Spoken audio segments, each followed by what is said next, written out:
Hello guys, this is your friend and we are back with a new fanfic. Which is what if Naruto was born 3 years before the Kyuubi attacked and was acknowledged as Minato's son part 1.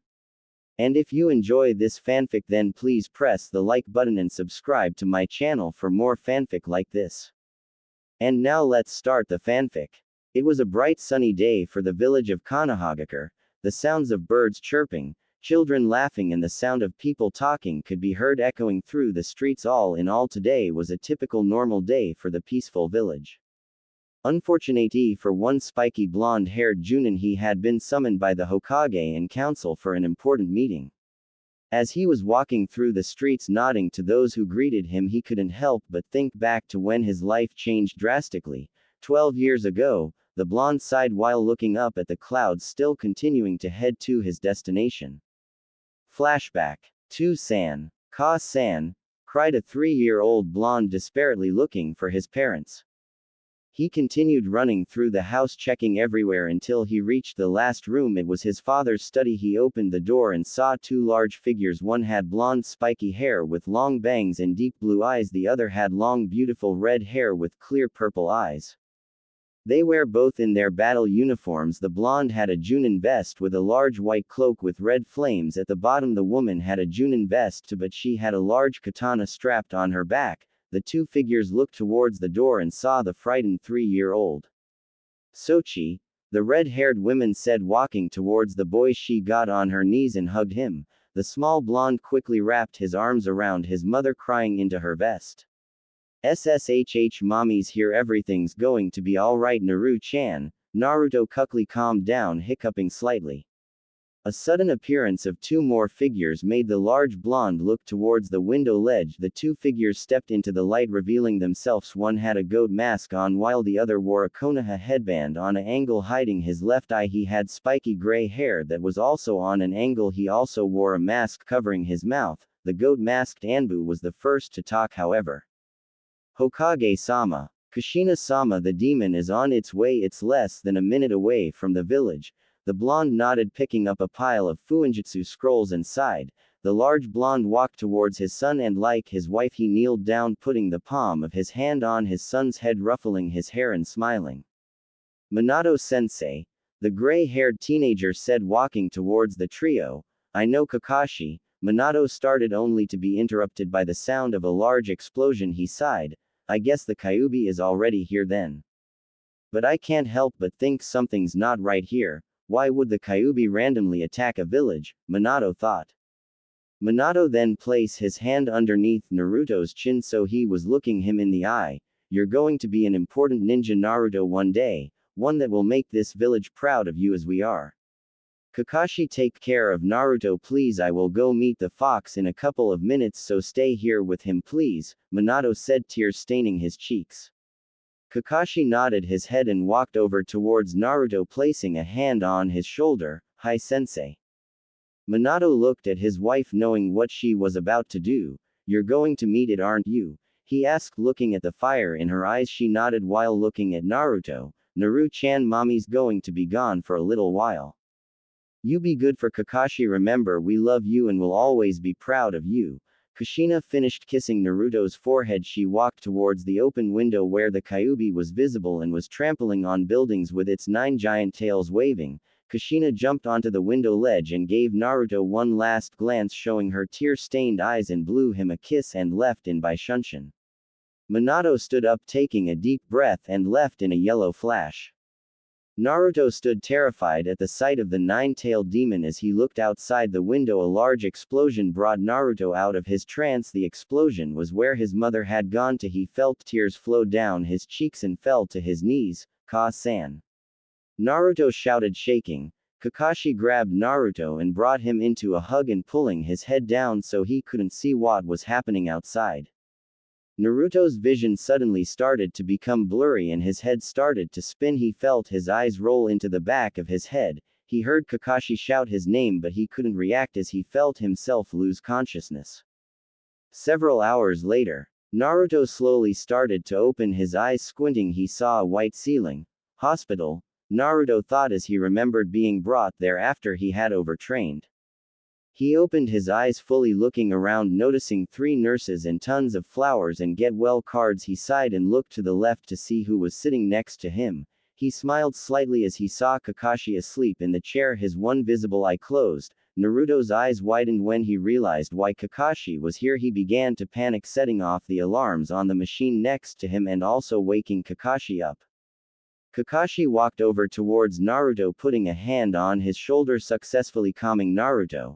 Naruto looked up to Kakashi with a questioning glance.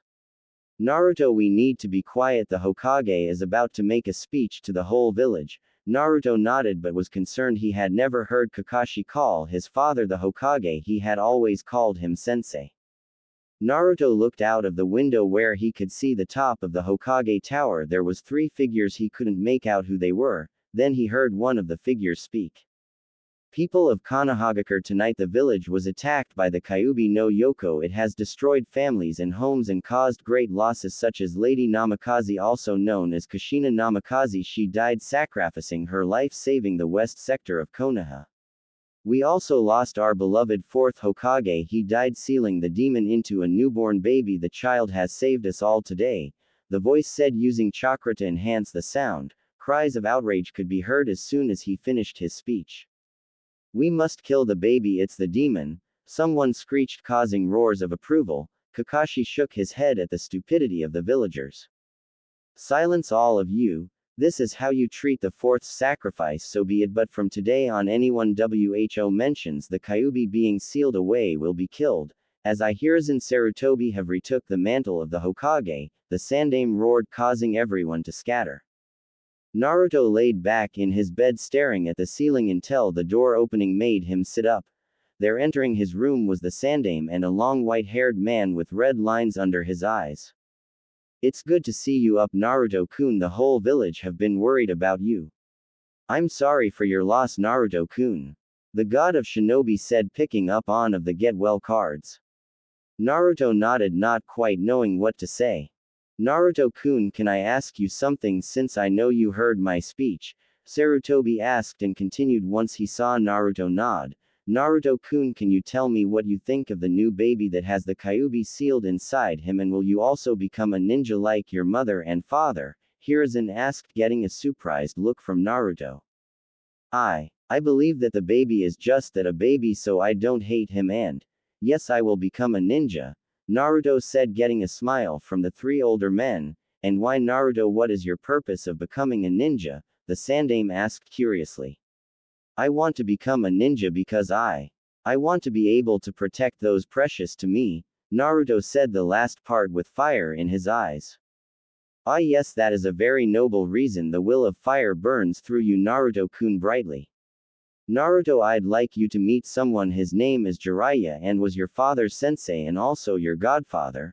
Naruto went wide-eyed at the man next, the Hokage, who held a smile and walked forwards towards Naruto. It's good to see you again, Gaki. The last time I saw you was when you were in diapers. Anyway, I have been allowed to stay in the village with you until you make Chunin, and I will train you in the way of the ninja along with Kakashi. So get some sleep. Tomorrow you will be more tired than you have ever been. Jiraiya finished leaving the room with Hokage. Naruto laid back down and started to close his eyes. He still couldn't believe his parents were gone. However, he gulped at Jiraiya's last words. What have I gotten myself into? Naruto thought, drifting off to sleep. End of flashback. Naruto continued his walk towards the Hokage's tower. He was curious to what the council wanted. As he walked, he noticed the empty Uchiha district. He frowned, remembering his best friend. Flashback. A 4-year-old Naruto was walking through the streets of Konoha, waving at the civilians that greeted him. He frowned inwardly when they called him Naruto-sama, or Namikaze-sama. He didn't like it because he felt he hadn't earned the respect yet, but knew they weren't going to stop due to who his parents were, so he continued his walk towards the Ninja Academy. He was excited because today was the day of his Genin exam and he was certain he was going to pass. Naruto walked into the academy and into his classroom. He was rushed by fangirls. Even though he was polite towards them, he would never have an interest in any of them. He continued to walk up the stairs to his chair. He saw the dead last laughing at a prank he had done. Iruka Yumino, his parents were killed in the Kyuubi attack, and acted stupid to get laughs and hid his sadness behind his mask. However, Naruto saw right through Iruka's mask and helped him whenever he could. Naruto sat down in his chair next to a black-haired boy who smiled once he saw Naruto, barely being able to sit down due to excitement. "I can't help but notice you're little excited, Naruto," the black-haired boy giving Naruto a questioning glance. "I'm just excited. After today I will be a real ninja, you know," Naruto said, now serious and waiting for the class sensei to come in.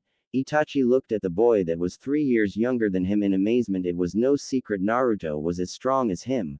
He was known as the prodigy of his clan, yet here was a non-Uchiha just as strong. He had watched Naruto train. Naruto would spend all day training and wouldn't stop until he had completely exhausted himself. "Yes, Naruto, I do know I am excited too, but I wonder which one of us will get Rookie of the Year," Itachi said, now looking at the door where the class sensei had walked in, causing the students to talk about how they were going to pass and how proud their parents would be. Naruto inwardly frowned.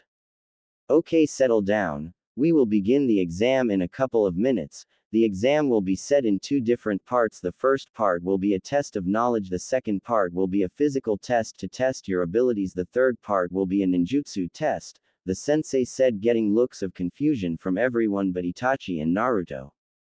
The knowledge test was over quickly, with only a few people struggling to finish it. The Chunin sensei came around, picking up all the tests and ushering everyone outside to perform the kunai and shuriken test. The test was see how many kunai and shuriken hit the wooden dummy. Naruto scored a perfect 210. He added wind chakra to his kunai, making it stick a few inches deeper into the wooden dummy. Itachi scored 200, hitting every target. The ninjutsu test was to perform 3 standard ninjutsu: Bunshin no Jutsu, Henge no Jutsu, and Kawarimi no Jutsu. However, Naruto and Itachi flew through the exam with flying colors. They walked out of the exam room with 2 brand new forehead protectors. "Congratulations to all of you who passed. Those of you who didn't, don't give up, and maybe you will have better luck next year," the sensei said, walking out of the classroom. Naruto and Itachi looked at each other and smirked. "I expect to see you at the finals of the Chunin exams," Itachi said, leaving us still smiling. Defiantly, Naruto thought. End of flashback. The blonde 15-year-old looked up and smiled as he thought of the Chunin exam finals. Flashback. Would Namikaze Naruto and Uchiha Itachi come to the arena? The protractor said, getting roars of approval from the entire crowds, making the Hokage and the Tsuchikage deaf for a couple of seconds. "A bit loud, aren't they, Hokage Dono?" the Tsuchikage asked, but soon saw a smile on the Hokage's face that proved he thought otherwise. "Not at all, Tsuchikage Dono. They are just extremely eager to see the prodigy of the Uchiha clan and the son of Minato Namikaze," the Sandaime said, and frowned once he saw the Tsuchikage scowl at the mention of Minato Namikaze. "Yes. Well, if he is anything like his father, the Uchiha will have trouble," the Tsuchikage said, making the old Hokage nod in approval. "Naruto, you better be prepared because I'm going all out," a 10-year-old Itachi said while activating his Sharingan and getting into a fighting stance. "I wouldn't have it any other way," a 7-year-old Naruto said while also getting into a fighting style and holding out a pair of trench knives that suddenly gained a blue outline on them. Itachi smirked as he looked at the knives with his Sharingans. "I see you have mastered your wind affinity. This will only make things more interesting," Itachi said, jumping towards Naruto and going through hand seals. "Gukaku no Jutsu, great fireball technique," Itachi shouted, blowing a large fireball out of his mouth that scorched the earth underneath it. Naruto jumped in the air using chakra to enhance the height to avoid the large fireball. He landed behind Itachi and threw the trench knife that was covered in Fudan chakra at Itachi.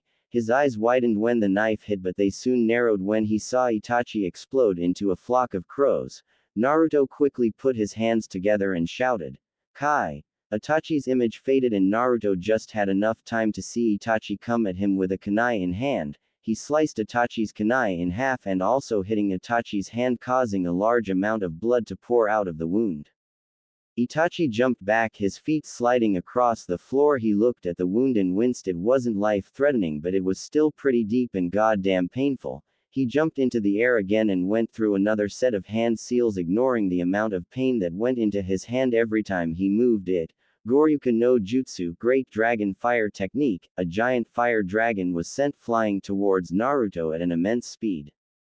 Naruto saw the giant fire dragon and kept his cool and going through a selection of his own hand seals. Suiryuden no Jutsu, Water Dragon Projectile Technique. A giant water dragon appeared from large pool in the arena and went flying towards the fire dragon.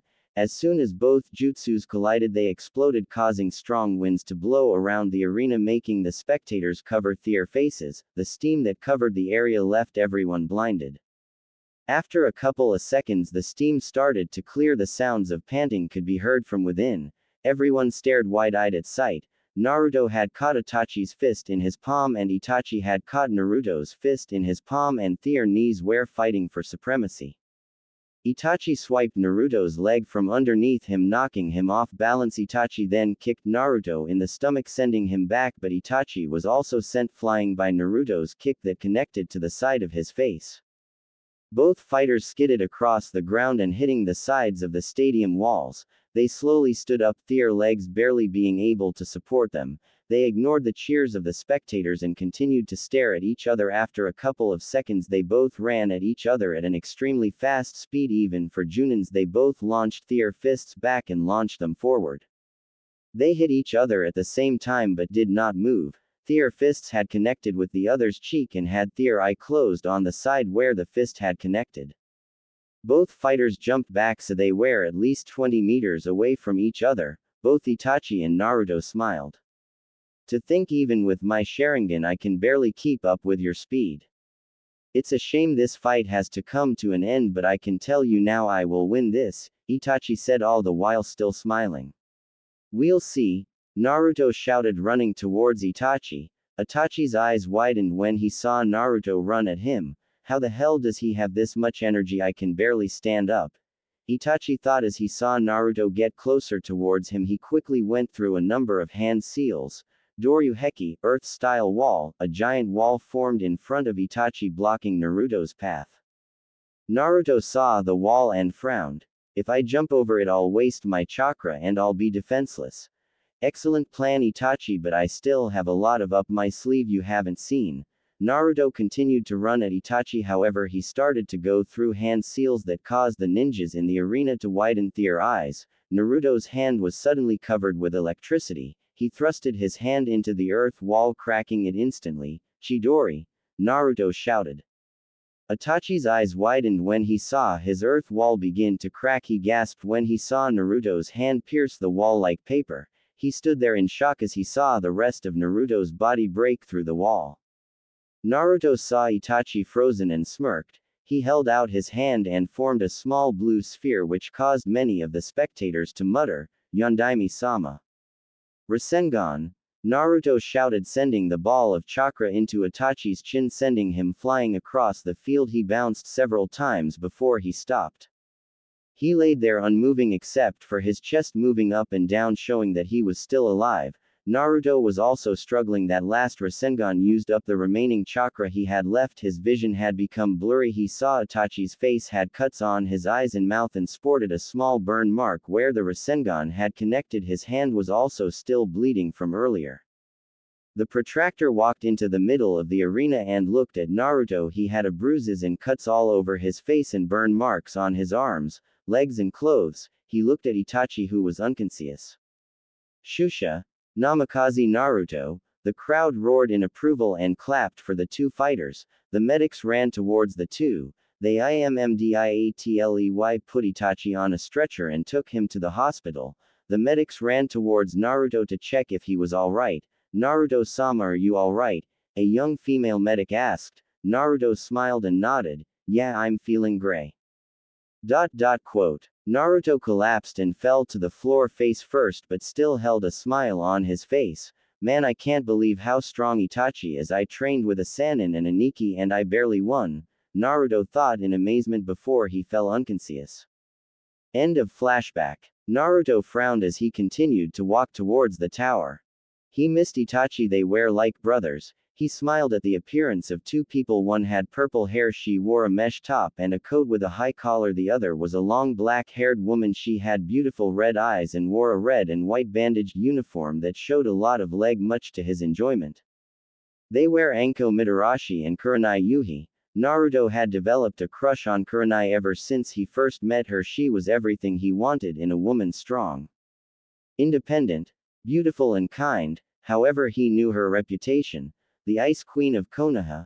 He hated when people would call her that. He wasn't surprised that she avoided the male population due to the fact they only wanted her for her body. That didn't mean she didn't have any male friends. She was good friends with himself and Kakashi, but he would never tell her his true feelings as he felt he would be betraying her trust if he did. He smiled, remembering the time Kakashi had took him out to meet the rest of the Jounins when he had become one. Flashback. Naruto, are you ready? Kakashi said lazily as he leaned on the wall. After couple of minutes, a 10-year-old Naruto came out of his room with his forehead protector stopping his hair, covering his eyes, but Kakashi's eye went to what Naruto was wearing. It was his brand new Jounin flak jacket he had gotten. Kakashi's one visible eye widened slightly. He's looking more like you, sensei, every day, Kakashi thought. Getting his composure back, he pushed himself off the wall. Looking sharp, Odoto, we should get going. I don't want Anko threatening to cut me again. He visibly shivered at the thought. Naruto nodded and followed Kakashi out of the door. Kakashi and Naruto walked into one of the ninja-only bars, walking past a pair of drunk Chunin that were complaining that they had been on guard duty for 2 weeks running. Naruto did feel sorry for them as he hated guard duty. It was too easy and boring. They continued walking towards the back of the bar. They finally reached a booth where Anko, Maida Guy, Hana, Inuzuka and Kurenai, the four, looked curiously at Kakashi as he was relatively early. About time, Kakashi. I was about to come looking for you and play a little game I call What Doesn't Grow Back, Anko said, making said Jounin shiver. He sat down next to her, nonetheless pouring himself some sake. However, the rest of the Jounins were looking at Naruto curiously. Hana was the first to voice her opinion, however. Hey Kakashi, who's the kid? He looks like a little yondaime. Kakashi looked at her lazily for a few seconds before answering her. Ask him, he said, making Kurenai and Hana angry at his laziness. Naruto, however, had not taken his eyes off Kurenai. He was hypnotized by her red eyes. They were the most beautiful things he had ever seen. He was so entranced by Kurenai he hadn't realized that Guy was talking to him. Hello, my youthful friend, may I ask your name? Guy shouted, causing many people to sigh. Naruto shook his head, getting himself out of his trance. He turned to Guy, who was giving him a thumbs up and showing his teeth. You say something? Naruto asked. Guy's jaw dropped to the floor. Kakashi looked on, slightly proud. Anko was laughing her off while Kurenai and Hana facepalted. However, Guy recovered quickly and pointed an EC using finger. Damn you and your hip attitude, Kakashi. Kakashi looked lazily towards Guy. You say something? Guy fell back into his chair, weeping anime-style tears while mumbling something about hip attitude. Anko was now getting fed up. She was extremely curious to who the chibi yondaime was. Being the straightforward person she was, she asked, Yo Gaki, who are you and why do you look like the yondaime? Everyone facepalted at how blunt she was. However, Naruto just scratched his head and smiled sheepishly. Oh, sorry about that, My name is Naruto. Naruto Namikaze, and I probably look like the yondaime because I'm his son, Naruto said, sitting down next to Kurenai and blushing slightly. He was grateful the booth was slightly dark, which hid his blush from everyone who except from Kakashi had their jaw on the floor. You're Naruto? You must be about 10. How do you have a Jounin jacket? Anko asked, amazed and also feeling slightly stupid of not guessing he was the yondaime's son. Naruto looked at her slightly surprised before answering. I have a Jounin vest because I'm a Jounin. Just became one today actually. Kurenai looked at Naruto slightly amazed by the fact he was a Jounin.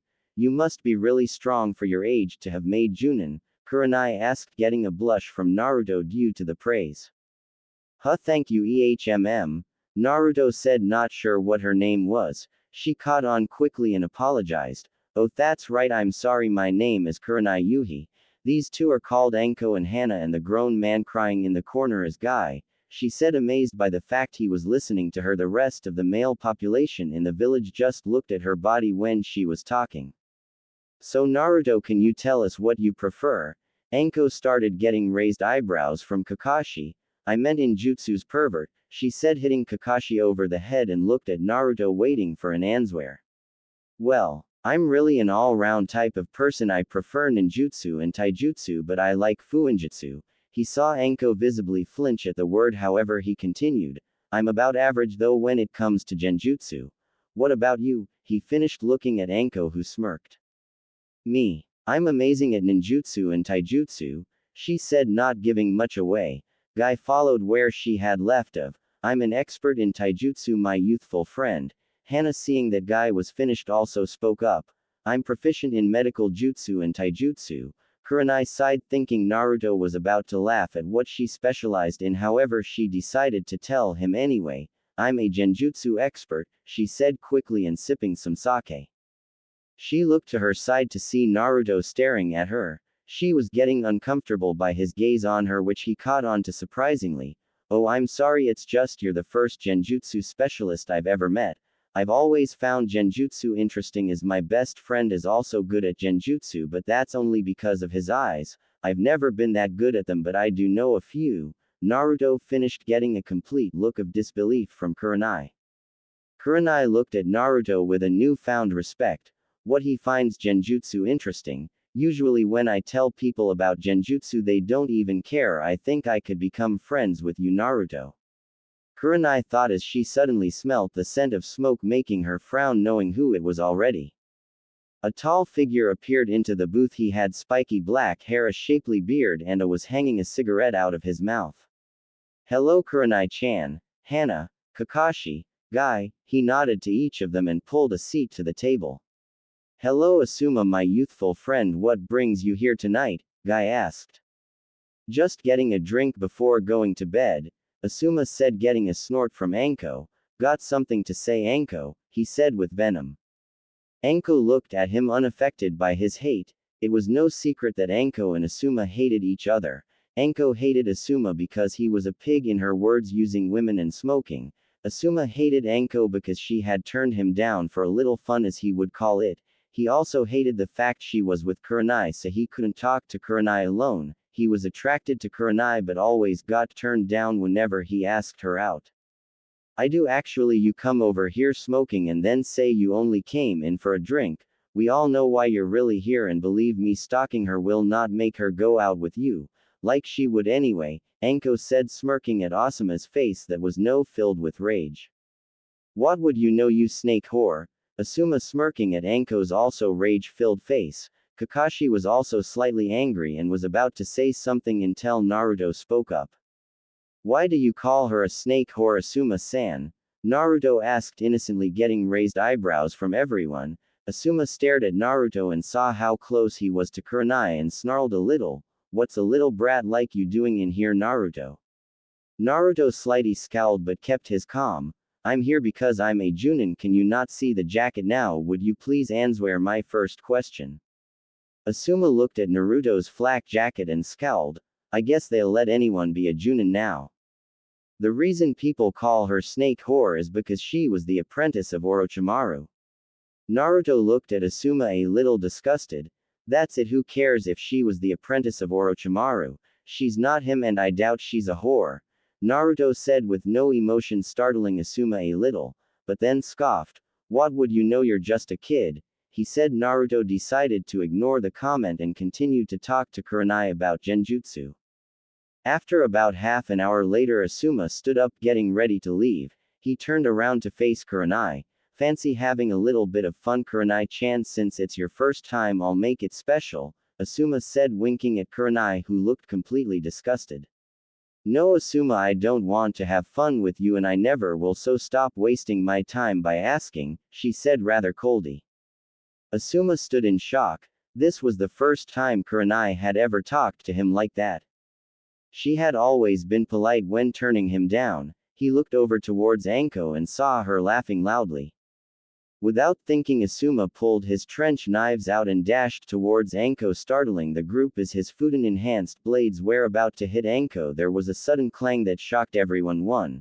Naruto had stopped Asuma's blades with his own similar set that were also Fudan-enhanced. Everyone in the bar had begun to look at the two, however they both glared at each other. Naruto's ocean blue eyes glared at Asuma's coal black. "I think you should leave, Asuma-san," Naruto said calmly. Asuma growled a little before noticing everyone in the bar were staring at the two Jounin. He pulled his knives away and looked at Anko, Kurenai, Hana, Guy and Kakashi. "I'm sorry for anything I said that offended you." With that, Asuma left the bar, still angry at Naruto. "Wow, did you see the Yondaime's son stand up to the Sandame's son?" a random ninja said, causing everyone to start talking again. Naruto sat down, ignoring the rants-off guy about how youthful he was. Kurenai stared at Naruto for a couple of seconds before sipping her sake again. Anko was laughing and saying Asuma ran off with his tail between his legs. Kakashi and Hana just gave him proud looks. An hour later, Naruto and Kakashi were getting ready to leave the bar. Kakashi had a passed-out guy flung over his shoulder. "Good night," the girls shouted, leaving Naruto, Kakashi and an unconscious guy to walk home. Naruto took one last looking, staring at Kurenai and blushing slightly. "Come Ototo, you can stare at Kurenai's later," Kakashi said, smiling underneath his mask as Naruto blushed heavily, began to walk off, muttering, "Pervert, she is beautiful though," Naruto thought while walking home with a smile on his face. End of flashback.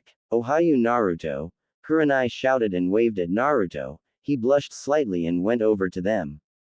"Ohayo Kurenai-chan, Anko-chan," Naruto said, waving back to them. As he got closer, he saw Anko and Kurenai slightly blush.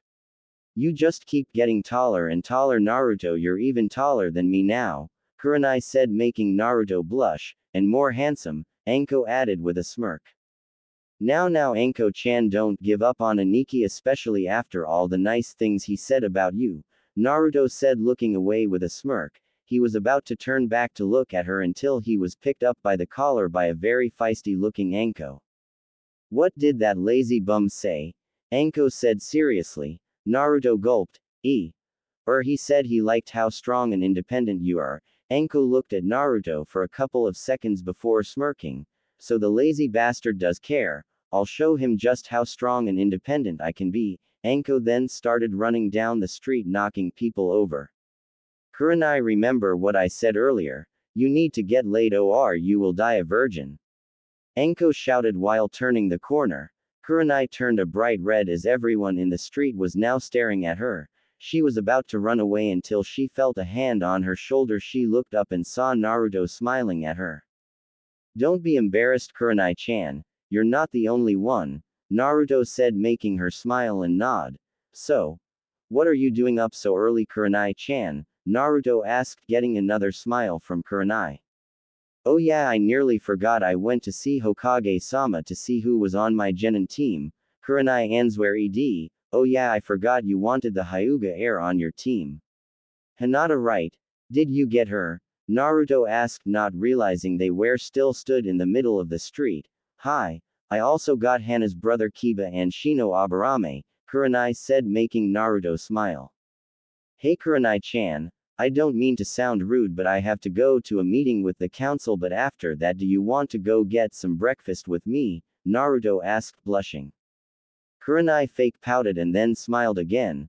"Fine, but you're paying," she said, also blushing slightly.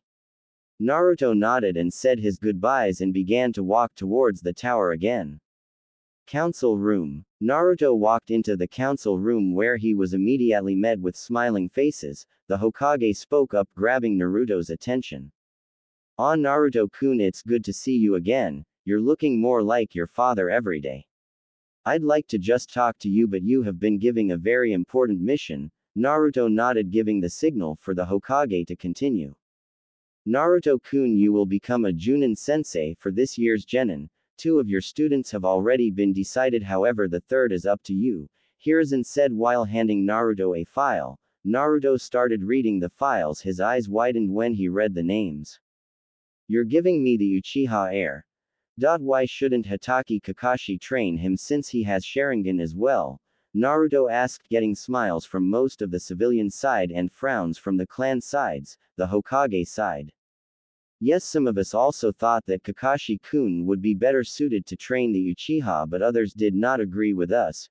You were chosen as you have the ability to teach them useful jutsus, the Sandaime said while glancing at the civilian side. However, Naruto knew exactly what he was saying. So they want me to teach the Uchiha, Hiraishin no Jutsu. Ha, like I would teach him that, Naruto thought before remembering something. You said there was still one spot open on my team, right? Can I look at the file with the genin who do not have a team yet? Here is in past Naruto another file to which Naruto immediately started flicking through the pages before eventually stopping and smiling. I've found my third student, Naruto said, throwing the file on the table, making sure everyone could see who it was. You can't be serious, Naruto-kun, you want to train that demon? A pink-haired woman screeched. Naruto frowned. How can they think he is the Kyuubi? Naruto thought as he saw the civilian side's faces full of disgust over the Jinchuriki. Why should we allow you to train the demon, Namikaze-san? An old man wrapped in bandages asked. Naruto's eyes narrowed at the man. I believe training the Jinchuriki will be beneficial for the village. Naruto answered, waiting for the man to reply. Yes. You make a good point, however, what if the demon escapes? The man asked. Naruto thought for a couple of seconds before answering. The demon will not escape, as I will be able to suppress the demonic chakra with Fuinjutsu. Also, when Sasuke activates his Sharingan, he will be able to also control the demonic chakra within the Jinchuriki. The council all began muttering and whispering. Eventually the Hokage stood up. Okay, Naruto-kun, you will be the Jounin sensei of Team 7, which now consists of Uchiha Sasuke, Haruno Sakura, Kazama Takashi. Be ready to pick your team up in an hour from the academy. Naruto nodded and left by Shunshin. Appearing outside the tower, he began walking through the streets looking for Kurenai. God damn it, why do I have to babysit brats? At least if Kurenai's doing it, it won't be too bad, Naruto thought as continued to walk. Naruto walked down the very crowded street where the people were getting ready to open their stores. He greeted a few civilians who bid him good morning, but his mind was set on something else, or to be more precise, someone else. He was looking for Kurenai so they could get some breakfast before they met their genin team. As he walked past the dango store, he had a glimpse of black and red. He smiled as he saw Kurenai walking towards him. She was wearing her usual red and white bandaged outfit with a Jounin flak jacket on top. She smiled once she saw Naruto. Hey Kurenai-chan, Naruto said as he walked towards her. You ready to get some breakfast? He asked with a blush. Hi, but you're paying, remember you owe me for ditching me, she said, fake pouting. Naruto looked on in disbelief. 1 minute she could be so serious, the next so playful. He liked that she wasn't so serious and could be herself around him. Oh, I'm sorry, forgive me Kurenai-chan, that damn council always bugging me. Come on, let's go get some dango. I'm certain you want to hear all about the council meeting. I can tell you do by the look on your face, Naruto said as he and Kurenai walked into the dango store, getting curious looks by most of the people. Naruto and Kurenai slightly blushed at the attention they were receiving. They went to the counter and ordered 10 dango sticks each. After collecting their order, they both went to look for an empty table to sit down at. When they sat down, Kurenai looked at Naruto with a questioning glance, and she asked as she saw Naruto. Choke, she began to giggle as she saw Naruto pour a whole jug of water down his mouth. Oh right, yeah, the council.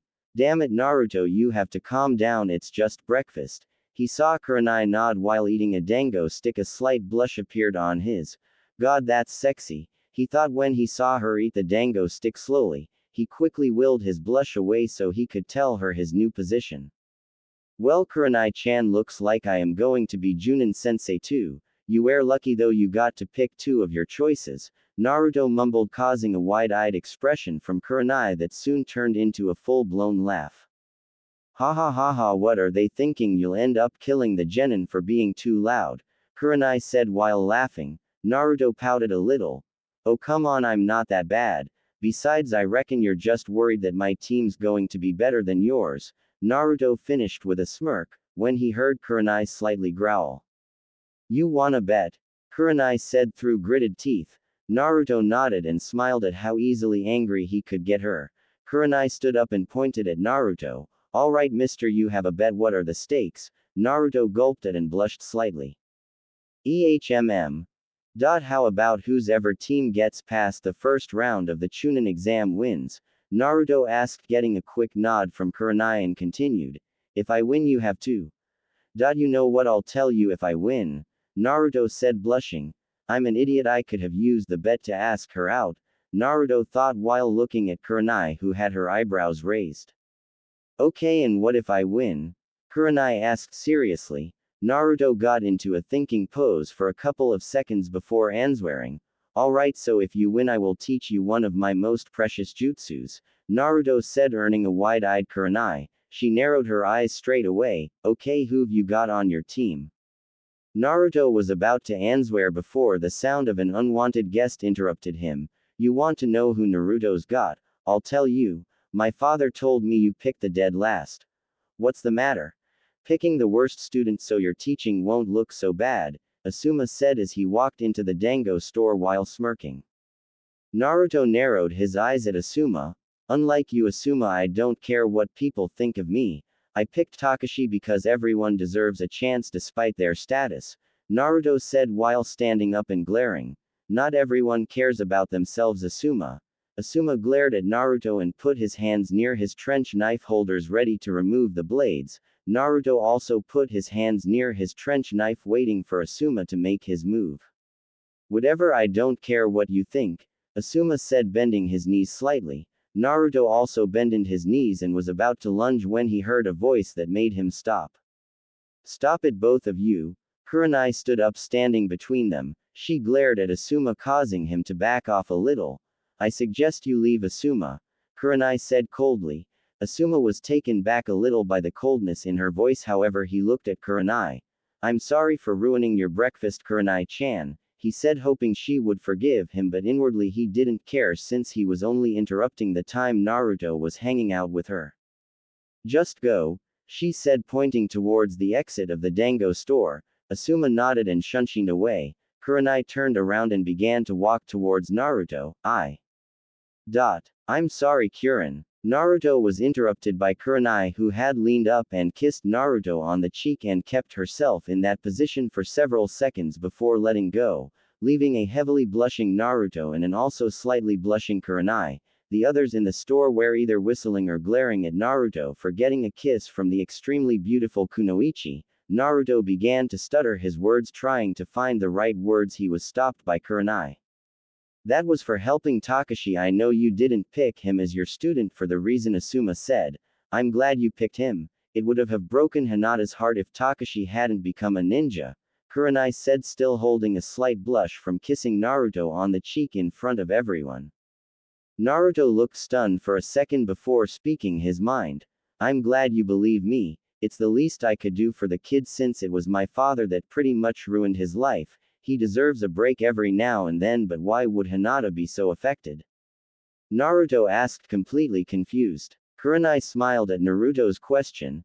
Hinata has a huge crush on Takashi. She admires his never-give-up attitude. She's possibly the only girl I can think of at the academy that isn't fawning over the Uchiha, Kurenai said, but looked slightly confused when he saw Naruto bang his head off the table. Naruto, are you alright? She asked, noticing everyone was staring at the two. Naruto threw her the file he had been given off the council. Kurenai began to read it but became wide-eyed at what she was reading. Oh my god, how could they do this to you? Naruto giving you the Uchiha. The Uchiha's biggest fangirl and Takashi's crush. Naruto began to bang his head even more when he found out that Takashi liked Sakura. Stupid, stupid, stupid. Naruto continued to bang his head off the table. Listen, Naruto, it's not that bad. I mean, I believe you will be able to make these three respectable ninjas, but what I want to know is why they are letting you teach the Uchiha. Shouldn't Kakashi, since he already had the Sharingan? Naruto looked at her seriously as he too remembered asking the exact same question. Yes, that's what I thought as well, but according to them I have better jutsus to teach. However, I do believe the council have got a Nikki to give Sasuke extra training, Naruto said, getting a complete look of disgust from Kurenai. so they expect you to teach the Uchiha the Hiroshin no Jutsu, Kurenai asked, getting a nod from Naruto, making her scowl even more at the council. I know how you feel, Kurenai-chan. The council may have become more powerful since Tu-san died, but I'd rather become a missing nin than teach that jutsu to someone who isn't family, Naruto said, getting a nod from Kurenai. Good for you, Naruto. I feel the same. That's your family's technique. You shouldn't be forced to teach someone it, Kurenai asked while glancing at the clock. She gasped when she saw the time. Naruto, we should go. We wouldn't want to be late now, would we? She asked, getting a smile and a nod from Naruto. Yeah, I don't want Aniki's reputation, Naruto said while walking out of the Dango store with Kurenai. As they were walking towards the academy, Kurenai kept giving Naruto several glances, to which he noticed and sighed. Go on, he said, making her smile. So, since you have Takashi on your team, would you give him the right push towards Hinata for me? She asked, giving him a puppy dog eyes. Naruto sighed in defeat. No matter what, that was the only jutsu known that would work on Naruto. However, it was lucky that only Kurenai knew this. She had promised to keep it a secret. Once she saw how affected Naruto was when she used it. She called it her secret weapon against Naruto. Fine. But only for you. You do realize that the Hyuga clan will not take lightly on this, because for some reason they believe I will agree to a political marriage to Hinata, even though I have said no at least 1,000 times.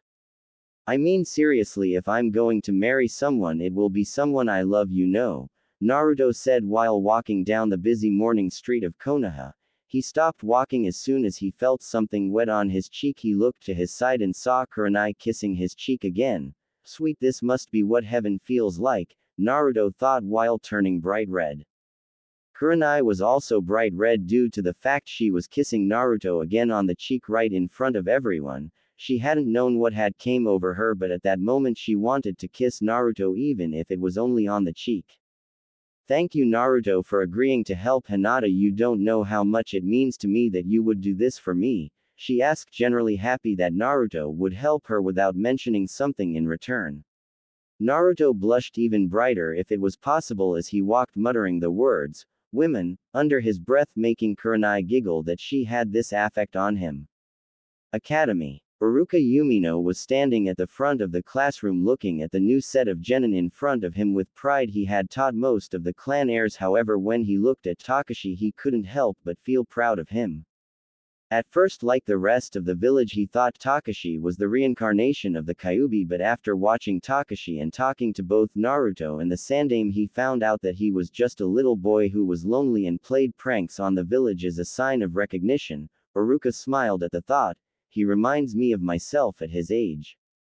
Iruka walked towards his desk, ignoring the questions of where Mizuki had gone. He frowned at the traitor. If it wasn't for Takashi, he would have been killed. Iruka picked up the files on his table. He looked up to begin talking until he realized that everyone was talking and ignoring him. A vein appeared on his head. Shut up, all of you, and sit down, Iruka shouted, using the big head no jutsu, making everyone run towards their seats. Iruka smiled again once he saw everyone sat down. Okay, today you will be put on a 4-person team which will include 3 genin and 1 Jounin sensei. The teams are. Iruka started. Iruka turned the next page and gasped at what he was seeing. Naruto, a sensei. Never saw that coming. He smiled at the thought of seeing his old friend. Team 7 will be Kazama Takashi, Haruno Sakura. Iruka was about to continue until Takashi started jumping up and down in his annoying orange clothing while Sakura hung her head. Takashi, sit down. Takashi quickly sat down, still excited. As I was saying, Team 7 will be Kazama Takashi, Haruno Sakura and Uchiha Sasuke. He was about to continue before Sakura started screeching at Ino. Take that, Ino pig, true love conquers all.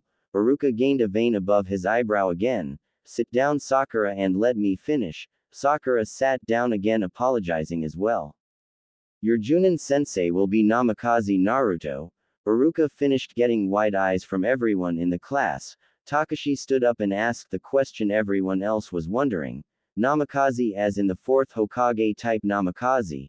Iruka nodded before explaining. Yes, Takashi. Naruto is the son of the 4th Hokage. Iruka began to continue despite the state of shock his students were in learning about the 4th Hokage's son training a Genin team. Team 8 will be Inuzuka Kiba, Aburama Shino and Hyuga Hinata. Your Jounin sensei will be Kurenai Yuhi. Iruka finished getting a nod from Shino, a happy smile from Hinata and a smirk from Kiba. Team 10 will be Yamanaka Ino, Nara Shikamaru and Akamichi Choji. Your Jounin sensei will be Sarutobi Asuma. Okay, that's all the team's done, so just wait here until they pick you up. Iruka finished, ignoring Ino's moaning that she wasn't on her Sasuke-kun's team. After 10 minutes the door opened, revealing Asuma. He looked around, spotting the Ino Shika Cho group. Team 10, follow me, he said, walking outside the room quickly, being followed by the 3 genin. As he walked down the corridor he saw 2 figures. He frowned when he spotted them, but he stopped to greet them for the sake of the genin. Hello Kurenai-chan. Naruto, he said in neutral tone, but was inwardly fuming over the fact Naruto was spending so much time with Kurenai. Naruto and Kurenai looked at Asuma and saw 3 kids behind him. Hello Asuma, these must be your genin, Kurenai said in a calm voice. She smiled at the 3 genin. Yeah, you should go pick up your genin teams, you don't want to be late, Asuma said. Kurenai looked at Naruto for a second before turning to Asuma. We're not late, you're just early, Kurenai said with a smile, causing Naruto to chuckle. Asuma frowned a little. Anyway, I guess we should be going, Kurenai-chan, Naruto said, ignoring the slight growl Asuma gave. Kurenai nodded and began to walk towards the classroom with Naruto. Asuma looked towards his genin team and saw Choji eating a packet of crisps. Shikamaru was looking at Naruto with raised eyebrows and Ino was drooling while looking at Naruto. Who is that, Asuma-sensei? Ino asked. Asuma sighed, knowing who she was on about. That Ino is Naruto Namikaze, Asuma said, getting a shocked expression from Ino before she scowled. Damn forehead, getting Sasuke-kun on her team and having Naruto-kun as her sensei. Asuma sighed and continued to walk. Troublesome, Shikamaru muttered as he followed Asuma. Naruto looked at the classroom door for a second, hesitating slightly. He turned around when he felt a hand on his shoulder. Kurenai was giving him a warm smile while, "Don't worry Naruto, you're going to do great." Naruto nodded and smiled. "Thank you Kurenai-chan," Naruto said as he opened the door. The rest of the genin were all waiting patiently except Takashi. Where is he? Takashi whined, getting a sigh from Iruka. Takashi, it is still early, have some patience, Iruka said, getting defeated nod from Takashi. Meanwhile Sasuke was brooding in the corner, thinking about the new Jounin sensei that was going to be training him. This Naruto must be powerful if he was chosen to train me. The council would have made sure of that, but why don't I know anything about him? Iruka sensei will know something about him, Sasuke thought while standing up. Iruka sensei, what can you tell us about Naruto Namikaze? Sasuke asked, getting a surprised look from everyone. Well, Sasuke, Naruto is one of the strongest Jounin in the village, only rivaled by Hatake Kakashi. He graduated from the academy at the age of 4 and became a Chunin at age 7. He finally became a Jounin at the age of 10. Iruka finished, getting complete widening of eyes from everyone. Sasuke sat back down with a smirk on his face. Good, I need a strong sensei to defeat him, Sasuke thought, rage billowing inside of him over the thought of his older brother. The door slowly opened, revealing 2 figures. Naruto and Kurenai walked into the room looking around. Kurenai saw Hinata and smiled. She saw Shino looking at her through his shades. Finally she looked at Kiba, who was giving her lustful looks. She sighed. Looks like I'm going to have to beat the pervertedness out of him. Naruto also looked around and saw Sasuke staring at him. Wow, he looks so much like Itachi. He turned his gaze towards the female of his new team. Sakura was giving him the same looks. Ino was drooling slightly onto her table. Ah, fangirls. Finally Naruto looked at Takashi, who was smiling. He seems so happy, but I can see through that mask. Takashi, Naruto thought as he walked towards Iruka. Ohayo Iruka, Naruto said as he walked over to Iruka and smiled. It's good to see you again Naruto, I never thought you would pick up a genin team, Iruka said, smiling. Naruto was about to speak again, but Sakura interrupted. Wait, this is Naruto Namikaze, but he doesn't look that much older than us, she screeched, getting a frown from both Iruka and Kurenai. Show some respect, Sakura. Naruto may be young but he is strong. He even beat Uchiha Itachi in the final round of the Chunin exams, Iruka said. Naruto smiled at his old friend as did Kurenai. She looked at her genin squad before speaking. Meet me at training ground 8 in 10 minutes, she said, shunshining away. Naruto smiled before looking up to the last 3 genin. Meet me on the roof in 5 minutes, Naruto said, disappearing in a yellow flash, leaving the 3 genin and Iruka stunned. I can't believe he finally learned it, Iruka said with a smirk. Learned what, Iruka-sensei? Takashi asked while running his hand through his long brown hair. Iruka looked at Takashi with confusion until he remembered Takashi not being in the lesson when they learned about the 4th Hokage's techniques. That Takashi was the Hiraishin no Jutsu, the jutsu that gave the Yondaime, Minato Namikaze, the moniker Konoha's yellow flash, Iruka said, causing the 3 genin's eyes to widen. You better hurry up, Naruto does not like waiting, Iruka said, walking out of the room. Sasuke stood up, running towards the door. He beat Itachi, he can tell me how he did it, Sasuke thought as he began to run up the stairs, quickly followed by Takashi and Sakura. Naruto was on top of the academy roof, leaning over the rail watching the village. He smiled at how peaceful the village was.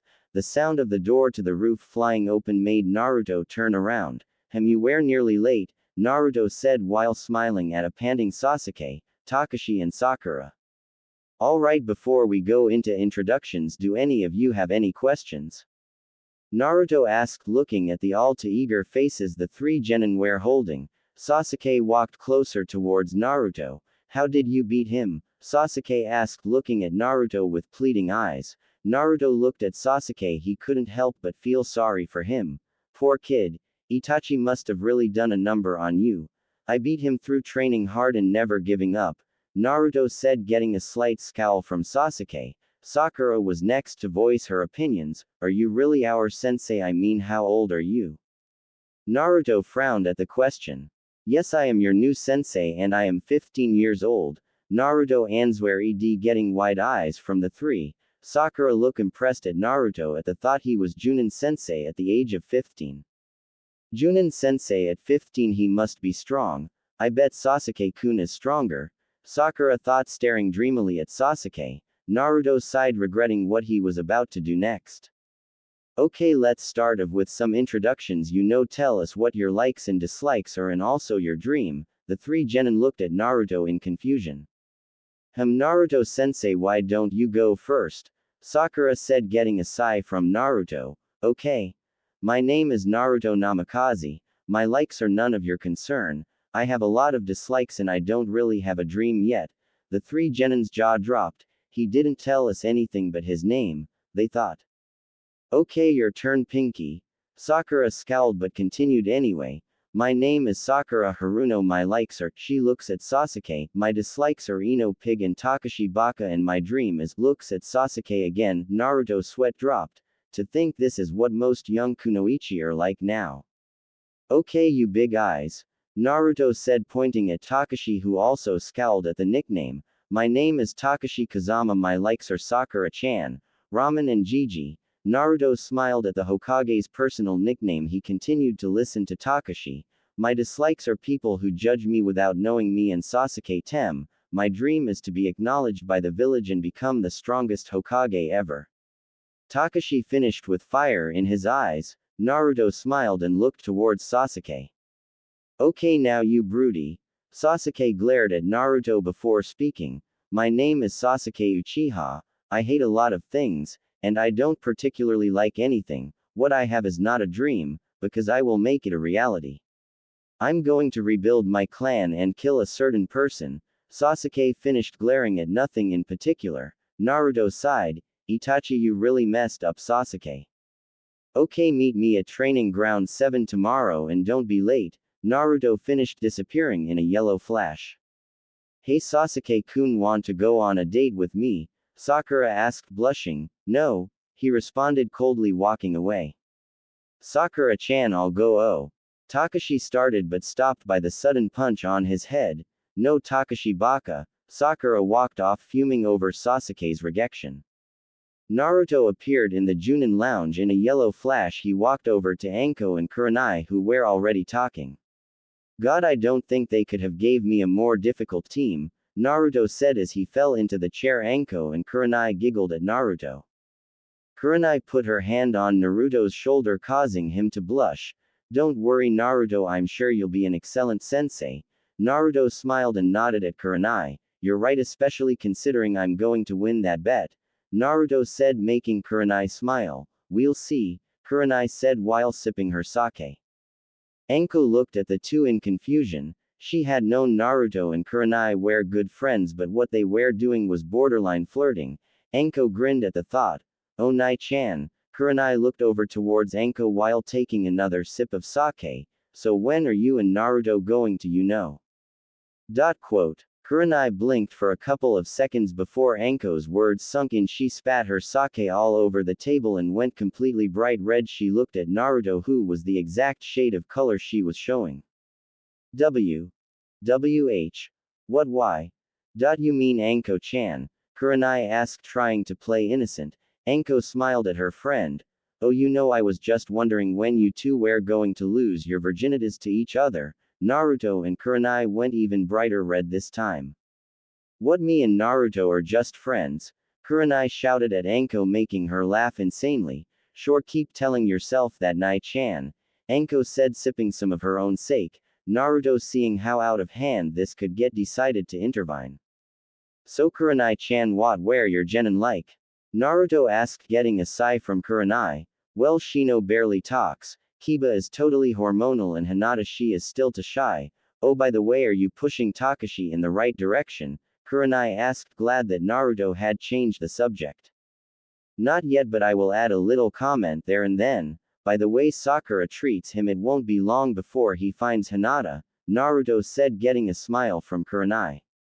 Thank you Naruto-kun, Kurenai said, quickly putting her hand over her mouth and blushing. Naruto for his part was not holding up any better and had turned bright red. Anko, however, was not so embarrassed. Also, it's Naruto-kun now, is it, Nai-chan? Just when did you two get so close? Ah, look at Naruto, you've embarrassed him. Kurenai looked at Naruto and saw he had gone completely bright red. Oh Naruto, I'm sore. Kurenai started but was interrupted by Naruto, who had lost all trace of his blush. You don't have to apologize. Besides, I don't mind you calling me that, Naruto said, smiling at her, causing her to blush and nod thankfully at Naruto. Anko, however, decided she hadn't finished teasing the pair. So Nai-chan, when's the wedding? Kurenai glared at Anko, but what surprised her the most was Naruto standing up. Anko, I suggest you stop teasing Kurenai-chan, as she has always been kind to you and helped you, especially with any problems you had with Aniki. Anyway, I'm out of here. I'll see you later, Kurenai-chan. Anko. Naruto finished his speech, speaking emotionlessly and frightening Anko a little. Kurenai was also shocked that Naruto would stand up for her like that. She had known Anko was teasing, but she also knew Anko didn't know when to stop.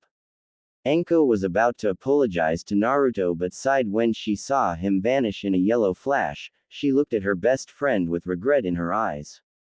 I'm sorry Nai-chan. Me and my big mouth. I just keep causing you problems, don't I? Kurenai looked genuinely surprised at Anko's statement before smiling at her best friend. Don't worry about it, Anko-chan. I knew you were teasing even if you did go a little too far, but if I ever hear you call yourself a problem again, I will hit you.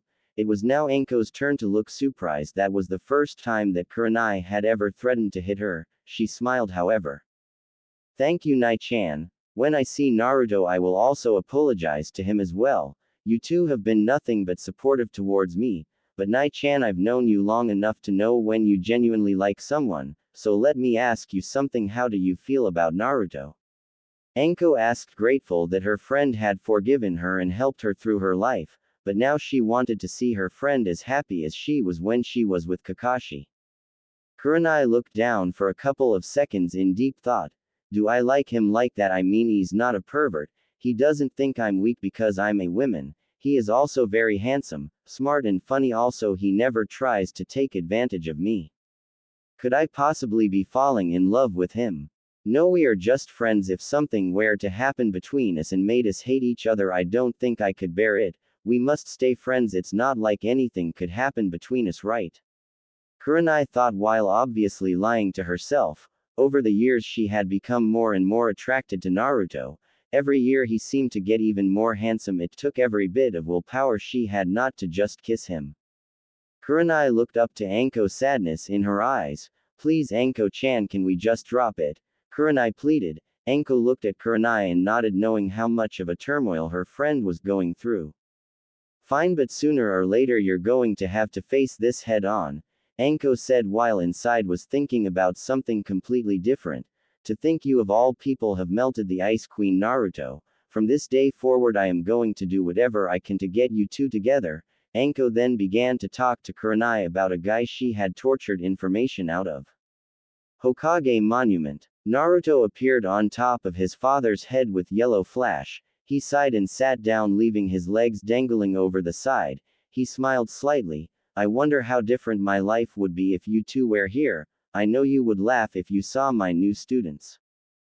I just don't think I'll ever be able to get them to work together. How did you do it, Dad?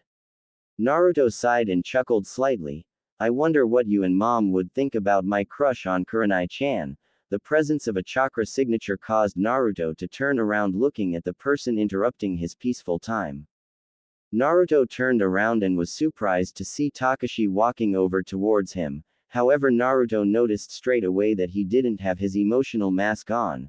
Naruto was shocked at how lonely Takashi's eyes were. I'm sorry I never helped you before, Takashi, but I will now. Naruto frowning inwardly but smiled nonetheless to try make Takashi feel more at ease. Oh hello Takashi, what brings you up here? Naruto asked as Takashi walked over towards him and sat down on the Yondaime's head next to Naruto. Takashi sighed, looking down at the village, sadness clearly visible in his slightly larger than normal eyes.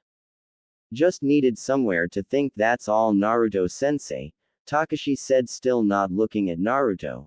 Naruto however looked towards Takashi and smiled while laying back, letting the sun hit him. I guess great minds think alike, but why the Yondaime's head? Naruto asked, waiting for Takashi to answer. Takashi had a small smile on his face as he answered, well, I've always looked up to the fourth. I want to be like him, strong, respected, and to become the Hokage, he said while smiling at the village. Naruto, while still laid down, looked at Takashi through the corner of his eyes and smiled. Well, those goals will be difficult to achieve, but I believe you will be able to do it. Takashi's eyes widened and snapped his head towards Naruto. Naruto-sensei believes in me. Does this mean he acknowledges me? The brown-haired boy thought while tears formed around his eyes. However, he had remembered a certain question he had been wanting to ask Naruto when they were alone. Why me? Takashi asked, getting a sigh from Naruto. Why did your father choose to seal the Kyuubi in me? Takashi finished waiting for Naruto to respond. Naruto sat back up and looked up at the clouds. That's a good question. I myself had been wondering that for years. But after all, hearing stories about you from everyone, I think I understand why. My father was a kind man and a great father, but he was the Hokage first. My father was a very good judge of character. I believe he saw something in you, and until now I never knew what it was. Naruto stopped looking at the clouds and faced Takashi, who was looking at Naruto with pleading eyes. What is it? What do you see? Takashi asked, barely being able to hold his tears in his eyes. Naruto smiled and put his hand on Takashi's shoulder. Your determination. I truly believe that you are the only person in the village who has the ability to hold the Kyuubi at bay while taking the hatred of the village. You are what Hokage-sama says. You are a hero.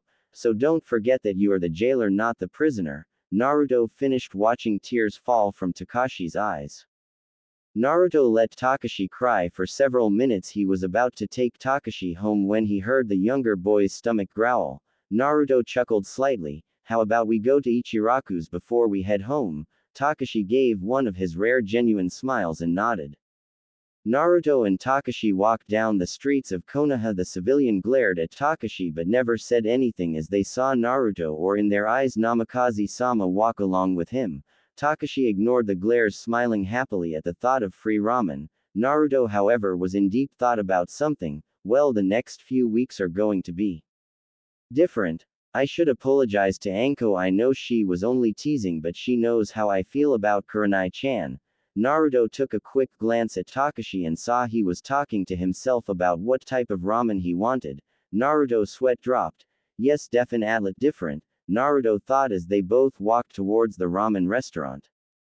It was another bright day in Konohagakure and most of the people were happily getting along with their lives. However, one Team 7 was walking through the streets with frowns on their faces. Naruto was cursing the council for giving him a genin team. Bastards. This is so boring. Why do I have to do D-rank missions with the genin? I should be doing a rank missions at least. Oh well, might as well go see if the old man has any more missions. The genin on Team 7 were also cursing the fact this was their 7th D-rank mission in a row. How am I meant to get strong enough to kill him if all I'm doing is D-rank missions? I'm an Uchiha, I deserve the best. Sasuke continued to brood as he walked down the street, ignoring all the civilians that waved at him. Sakura was not so ignorant with the rest of the civilians and smiled and greeted a few of the civilians. Most of the civilians knew who Sakura's mother was, part of the council, and was very influential when it came to civilian affairs. Why won't Sasuke-kun ever notice me? Arg, it must be Takashi Baka getting in the way. She frowned at the thought. Takashi was also having a bad day. His landlord had woken him up in the early hours of the morning, telling him to keep the noise down even though he was completely quiet. He then went to do some D-rank missions after a couple of hours training with the rest of Team 7. However, he was not expecting Tora, the fire daimyo wife's cat. They had chased the cat for several hours, and even when they had caught it, the cat would just scratch their faces. However, what was annoying Takashi the most was the glares he was receiving from the civilians, even though they had lessened due to the fact that Naruto was with him, but they were still hurtful. Why won't they stop staring? He thought while walking down the street with his head down. Sakura and Sasuke had also noticed the stares Takashi was getting but ignored it, thinking the civilians were angry at Takashi for the pranks he did on them. Naruto, however, glared at a few of the more confident civilians that looked like they were about to speak up, but once they saw Naruto's ferocious look, they quickly backed down, not wanting to anger their Namikaze-sama. Team 7 continued their walk towards the Hokage Tower, not realizing that today was going to be the start of a big change for all of them. When Team 7 made it into the Hokage's office, they were met with smiles from the Hokage and Iruka but scowls from the advisors. Admittedly, the scowls were aimed at Takashi, but both Sasuke and Sakura were clueless of the reason. Team 7 reporting in capture Tora completed, Naruto said, getting smiles from everyone. As soon as he had finished his sentence, however, a rather large woman ran up to Takashi and took the cat out of his hands and started tightly hugging the cat. More take that, you stupid cat, the three genin thought while glaring at the cat. Tora, my baby, the daimyo's wife said while crushing the poor cat. Thank you, she finished while giving a bag of coins to the Hokage and walking out of the room. The Hokage turned to Team 7 and smiled. Congratulations Team 7, that was your 7th D-rank mission. Now what mission would you like to do now? Pick weeds, paint a fence. The Hokage was about to continue until the sound of the daimyo's wife echoed through the window. Tora, no comeback. The Hokage looked back at Team 7 and gave a weak smile. Or capture T. No. The three genin shouted, but inwardly Naruto was shouting the same thing but never let his face show his emotion. Takashi, however, was not as good at hiding his emotions. Come on Gigi, can't we do any cool missions? I mean, those are civilian missions, not missions for ninjas. Sakura and Sasuke were surprised at the way Takashi would address the Hokage. Naruto, however, couldn't resist smirking at the Hokage's personal name from Takashi. Takashi, show Hokage-sama some respect, and are you out of your mind? D-rank missions are for genin. Iruka shouted using his big head. No, just you, making Takashi shrink. However, Sasuke seemed unaffected and was also thinking the same as Takashi. I agree with the Dobi. I'm an Uchiha, I deserve high-ranking missions, Sasuke said, making Naruto sigh. Iruka was about to shout at Sasuke but was cut off by the Hokage. Sasuke, Uchiha, do not for 1 second think your last name will grant you privileges with me. Genin teams are allowed to go on C-rank missions only if their Jounin senseis believe they are ready to. Hiruzen finished leaking a bit of killing intent at Sasuke, making him back away. Do you believe your genin are ready for AC rank mission, Naruto-kun? The Sandaime asked, making Takashi and Sasuke look at him pleadingly while Sakura had a concerned look on her face while looking out of the window. Yes, I believe they are ready for AC rank mission, Hokage-sama, Naruto said, getting a cheer from Takashi and a smirk from Sasuke. The god of shinobi sighed. Okay, your mission will be a protection mission in the land of Wave. Send Tazuna-san in please, he said through the intercom, getting an immediate, "Hi Hokage-sama." After several seconds of waiting, there was a knock on the Hokage's door. Come in, Hiruzen said, making the door open, revealing a tall old man who was clearly drunk, if the bottle of sake in his hand was anything to go by. This is my protection, a bunch of brats, especially the shortest one with the stupid-looking face. Are you really a ninja? Tazuna said, making Takashi blink a few times before the words sunk in. I'll kill you, Takashi said, jumping towards Tazuna, but was quickly grabbed by Naruto. What's the point in having a protection mission if you're going to kill the client, idiot? Naruto said, calming Takashi down. I am the super expert bridge builder, Tazuna. I expect you to provide me super protection even at the cost of your lives. Until I get back to my country and complete my bridge. Naruto narrowed his eyes at Tazuna but again never showed any outward emotion to the bridge builder. At the costs of our lives, what are you hiding? Naruto thought as Tazuna left. He looked down to his genin. Go home and pack your bags and meet me at the south gate in 20 minutes. Dismissed, Naruto said, getting nods from the three. When they left, Naruto looked at the Hokage with a serious gaze, showing the Hokage that he was serious. Hokage-sama, I would like to request another team to accompany me on the mission, Naruto said, standing up straight. The advisors gave him curious looks but never said anything. So you sense it as well, Naruto-kun? Hiruzen asked seriously, getting a nod from Naruto. I believe Tazuna-san hasn't told us everything, Naruto said. The Sandaime sighed. I agree, Naruto-kun, I will send another team with you. But who? The Sandaime said to himself. However, a knock on the door broke the old Hokage from his thoughts. Come in, he said. The door opened, revealing a boy with red marks on his cheeks and a small white puppy on his head. The second boy had a large coat and a pair of sunglasses that covered most of his face.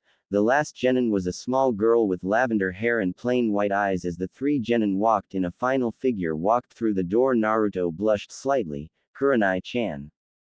Kurenai walked in behind her genin, surprisingly wearing her Jounin vest. She smiled when she saw Naruto, getting curious looks from her three genin. Hello, Naruto-kun, she said, blushing slightly after adding the suffix. The three genin stared wide-eyed. She had never added that suffix on anyone's name before and had found out of her reputation at being an ice queen. Team 8 reporting in. Babysitting elder's grandson complete, she said, turning towards the Hokage, giving him the payment. Naruto smiled, ignoring the curious looks from the three genin. Hello, Kurenai-chan, it's good to see you again, he said, smiling with a slight pink tinge on his cheeks. The Hokage smiled despite how awkward it was getting. He had known about his son and Naruto's attraction towards the Genjutsu mistress and promised himself he would not show any favoritism towards either of them. He saw Naruto as a part of his family, especially after Naruto's father died. He had made sure Naruto would have everything he needed and was glad Naruto had not become arrogant over his name and the amount of respect he got from the civilians. Asuma wasn't arrogant, but being the son of the third Hokage had also earned him the same respect from the civilians, especially the female civilians, which he used for his own pleasure. Ah yes, well done Team 8, that was the 10th D rank mission your team has completed. Your next mission is AC rank mission. You will accompany Team 7 to the land of waves and protect the bridge builder Tazuna, the Sandaime informed. Kurenai's eyes narrowed slightly and looked at Naruto. He gave her a quick nod that told her that he would tell her everything. Kiba, however, was ecstatic over the fact he was going on AC rank mission. Yes, finally a cool mission, Kiba shouted, jumping in the air while the little dog barked. Shino and Hinata sighed while Kurenai's eyebrow twitched. Stop being a baka, Kiba, she shouted, punching the young Inuzuka in the top in the head. Naruto nervously laughed at Kurenai's bad temper. He had been on the receiving end of many of those punches before. Kurenai glared at Naruto. After hearing him laugh, she began walking over towards the blonde. Got something you would like to say, Naruto-kun? Kurenai said with a smile on her face as she walked towards Naruto, cracking her knuckles. Naruto immediately went pale and began to back away. No, Kurenai-chan, of course not. She walked up to him so their faces were inches apart. Blushing slightly, she grabbed hold of the collar on Naruto's Jounin jacket and pulled his facer even closer, making him blush at the situation. Good. She smiled and started dragging Naruto across the room. Pack your stuff and meet me at the south gate in 10 minutes, Kurenai said to the three genin as she walked out, dragging Naruto along with her. Everyone in the room stood there wide-eyed as their strongest Jounin was dragged off like a child. I do hope Naruto-kun will be alright, Hiruzen said while sighing. Hinata suddenly went even more wide-eyed. That was Naruto. Kurenai-sensei always talks about him, Hinata said. Kiba was also curious of the blonde Namikaze. Yeah, she always says he's the strongest Jounin in the village, but he doesn't look that old. How old is he, Hokage-sama? Kiba asked. Hiruzen sighed. Naruto-kun is 16 years old and is indeed one of the strongest Jounin in the village. Kiba stood wide-eyed at the information he had just learnt. It is expected from the son of the Yondaime Hokage, Shino said as the three of them went home to pack their traveling gear. Is it wise to send the last Uchiha and that thing on a mission outside the village? One of the advisors known as Kaharu asked, getting a scowl from the Hokage. Sasuke and Takashi will be safe under the protection of Naruto-kun and Kurenai. Homura looked at her two old teammates. Perhaps it is a good idea the Uchiha might finally activate his Sharingan. Hiruzen sighed, knowing it was definitely going to be a long day. Kurenai was packing her travel gear. She had just finished packing the large backpack full of clothes and scrolls filled with food, kunais and shurikens. She looked over to where Naruto was and smiled. Naruto was sat on Kurenai's couch looking at the flowers on Kurenai's table. He looked up and saw Kurenai walking out of her room with her backpack on. She looked at him slightly confused because he never had his bag. Naruto-kun, aren't you going to get your travel gear? We have to go in 5 minutes, she asked, showing a hint of annoyance over the fact Naruto would forget. Naruto, however, smiled and pulled a small scroll from a pocket on his Jounin flak jacket. No, I'm good, I have everything in here.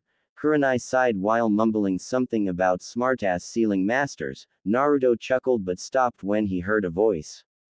Oh, isn't this cute? Got him over already, Nai-chan, damn, you work fast, Anko said while walking into the room, followed closely by Kakashi, who gave a simple one-eye smile. Naruto looked at her with a frown. He didn't hate her but was still angry because she just didn't know when to stop teasing. Anko saw the frown and sighed. Oh well, here goes. Look, Naruto-kun, I'm sorry about teasing both you and Nai-chan. Naruto looked at her in a surprise before smiling. I forgive you and I'm sorry as well, I knew you were only joking, but well. Naruto was stopped by Anko as she hugged him. I know about your feeling towards Nai-chan, she whispered in his ear so only he could hear. Kurenai smiled at the scene. Both Anko and Naruto were her best friends and she hated to see them fight. However, her face turned serious as she looked at Anko and Kakashi. Okay, I'm going to be gone at least 2 weeks, so no parties and don't wreck the place with your activities, she finished, blushing and also glaring mostly at her roommate Anko, who in turn just smiled and nodded. Alright, we should set off, Kurenai-chan, or we're going to be late, Naruto said looking at Kurenai. She nodded, walking towards the door. Bye guys, Naruto said as he opened the door. See ya later guys, and be careful, especially you Ototo, Kakashi said while staring at Naruto. He scoffed slightly. Don't need to worry about me, Aniki. Just don't spend all day looking at my name on the memorial stone if I die, Naruto said, trying to lighten up the mood. He quickly walked out of the apartment, followed by Kurenai, who had caught up with him. So what do you think of the mission? Kurenai asked as they walked towards the south gate. Well, Tazuna-san is obviously hiding something, but we need proof before declining a mission. The only thing I'm worried about is the genin, Naruto said. Kurenai nodded, agreeing with Naruto. They stopped suddenly when 4 figures dropped from the building tops. Hello, Kurenai-chan. Naruto. Going somewhere? Asuma said, growling at the mention of Naruto but also curious to where Kurenai was going. She sighed. We're going on a mission outside of the village with the genin. Kurenai said, not really in the mood to talk to Asuma. He however was thinking otherwise, so. Anyway, Kurenai-chan want to go on a date when you come back. Kurenai sighed again. No, Asuma, this is the third time today you've asked me. Naruto and the genin snickered at Asuma, who secretly glared at Naruto. Well, okay, I'll see you later. He finished walking off, fuming, closely followed by his three genin, leaving an incredibly annoyed Kurenai and an amused Naruto. Well, that was entertaining, Naruto said as he and Kurenai walked towards the gate. When both Naruto and Kurenai made it towards the south gate, they immediately sweat dropped at the scene. Takashi and Kiba were arguing over who was going to beat the first ninja while Hinata secretly stared at Takashi. Shino was leaning on the gate and Sasuke was brooding as usual while Sakura kept trying to talk to him. Naruto-sensei, Kurenai-sensei. Kiba and Takashi shouted. Tazuna frowned. These two are my protection, they're nothing but brats. Takashi and Kiba went to attack Tazuna but were quickly stopped by Naruto. Bakas. Don't worry, Tazuna-san, myself and Kurenai-chan will keep you safe. Tazuna smiled a little and started to walk outside of the village. Unknown to all of them, they were being watched. As Tazuna and the Konoha nins were walking towards Wave Country, Naruto couldn't help but notice Tazuna was acting weird, a little too weird for Naruto's liking. Naruto had been quiet for most of the trip so far but had been listening to Kurenai tell the genin about the ninja system. He smiled when he heard Takashi declare he was definitely going to become Hokage. His eyes narrowed however at a small puddle on the side of the road. What the hell, it hasn't rained in days. He looked over towards Kurenai, who nodded at him. As the group walked past the small puddle, both Jounins gave it one last glance out of the corner of their eyes. When the group were a couple of meters ahead of the puddle, it suddenly started to morph into two figures with masks on and a giant claw linked with a chain. The two figures rushed towards the unprepared Naruto and Kurenai. Naruto and Kurenai's eyes widened when they felt the chain wrap round them, and what happened next made everyone gasp. The two Jounins were ripped apart by the giant claws on the mysterious duo's hands. They rushed towards the genins and Tazuna with intent of killing. Sasuke however jumped in the air, stopping the duo by pinning the chain to a tree, stopping their movement. However, the two just detached the chain and ran past Sasuke.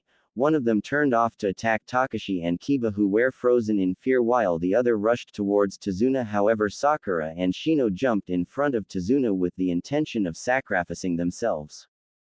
Just as the two were about to connect with their targets, Naruto appeared and punched the one in front of Tazuna hard enough so he stuck into the tree. Kurenai appeared in front of the other one and stabbed him in the neck with a kunai, instantly killing him. She sighed as she looked at the frightened look on the genins' faces. She then looked down at the dead figure at her feet.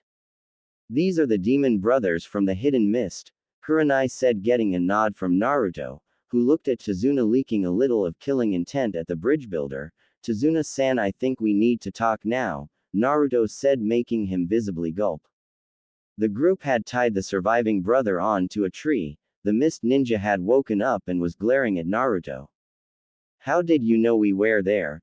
The demon brother asked, getting also curious looks from everyone but Kurenai. It was obvious it hasn't rained in days, so why would there be a puddle? To be honest, if I wanted I could have took you both out there and then, but I needed to find something out, Naruto replied. However, Tazuna was slightly angry at Naruto over the fact he had used them as bait. Why didn't you take them out? We could have died. Naruto glared at Tazuna, making him flinch. I had my suspicions back in Konoha you were hiding something, but this proves I was right. They were not after us, Tazuna-san, they were after you, but this is not bandits or thieves. These are ninjas. This is easily higher than a C-class mission. I suggest you start talking, Naruto said coldly. Tazuna's face however became saddened. I'm sorry for dragging all of you into this. We only had enough money to pay for a C-rank mission. Wave is extremely poor at the moment. The bridge is our last hope, but it would ruin Gato, so he has sent people to kill me. Please help us, Tazuna begged at Naruto's feet. Naruto sighed. Even though you deserve to be left here to die, we will help you, but try to be more honest in any future mission, Tazuna-san. Naruto said, walking towards Wave again. Everyone just shook their head and continued walking as well. Kurenai walked right next to Naruto, giving his an admiring look before asking what had been on her mind since Naruto had agreed to help Tazuna. Why did you carry on with the mission, Naruto-kun? Kurenai asked. Naruto turned around looking at the group of genin. Talking to Tazuna. Because Kurenai-chan, if we do help Wave, it will secure us a lot of future missions. Also, the genin need to know the difference between what's right and what's wrong.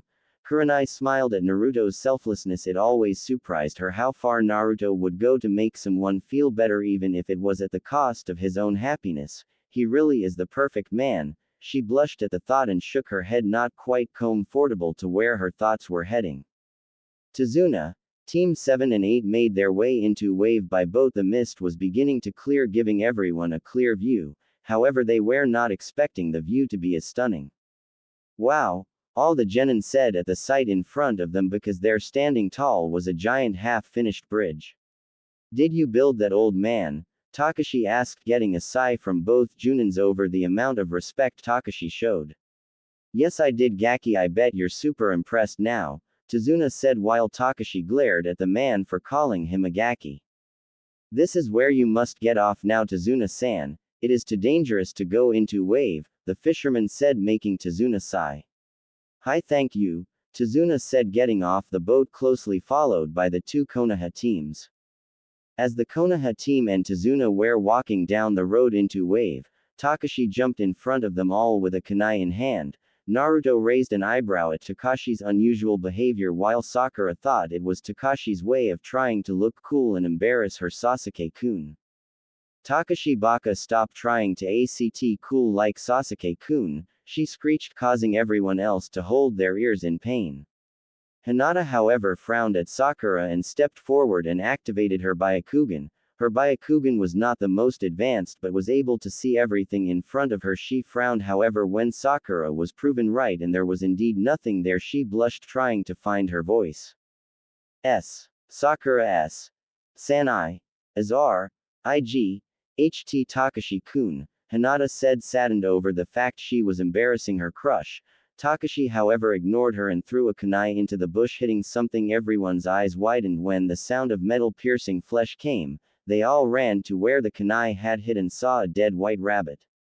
Takashi Baka, look at what you did, you're a useless ninja, Sakura screeched, causing Takashi to drop his head down. Hinata and Kurenai frowned at the way Sakura would speak to her teammate. Kurenai looked over towards Naruto to see him staring at the rabbit with wide eyes. Wait a minute, that's a snow rabbit. They bet it's spring. Why would? Naruto's eyes widened as he moved at insane speed, knocking Tazuna down. Everyone get down.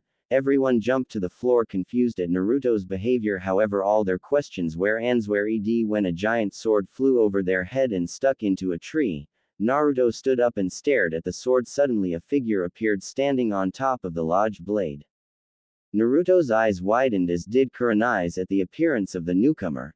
That's a swordsman, both Jounins thought, glaring at the man who was wrapped in bandages so only his eyes were showing. No wonder the demon brothers were taken out so easily. However, I am surprised that Konoha would send Konoha no Kiroi Sendo, the yellow death of Konoha, Zabuza said, staring at Naruto. Takashi saw Zabuza and Naruto glaring at each other. He could feel the intensity but remembered the cut on his hand. I won't let Sasuke embarrass me anymore, he thought while rushing ahead, but was stopped by a firm grip on his shoulder. He looked up and saw Naruto shaking his head. Takashi, leave this one to me, okay? This one is far too strong for any of you, Naruto said while pulling out a Hiraishin kunai. This battle will be tough unless I remove that seal, but if I do remove it, it could hurt me more. Looks like I'll be fighting you at 50%, Zabuza. Naruto looked back towards Kurenai and the genin. Protect Tazuna-san, I'll deal with Zabuza. Kurenai-chan. She nodded but was secretly worried for Naruto as he was fighting one of the 7 swordsmen. Naruto-kun, you better not die. She turned to face the 6 genin. Protect Tazuna-san. Formation A. All the genin circled Tazuna with Kurenai at the front. Deal with me, huh? Tazuna said, taking his sword out from the tree and jumping down to the floor. I must admit you're the only one who worries me here, but your head is worth a lot of money in Iowa, especially after you killed 20 of their best Jounins. Zabuza started laughing when he saw the Kurenai, the genins, and Tazuna eyes widen. Shut up, you know nothing about me. Naruto shouted, surprising everyone as his usual calm mask had dropped. They attacked me first. I had no choice, Naruto said, putting his calm mask back on and glaring at Zabuza, leaking a lot of killing intent out. Zabuza was surprised by the amount of killing intent Naruto was leaking out, but sent his own to meet Naruto's and jumped off the tree, landing on the water.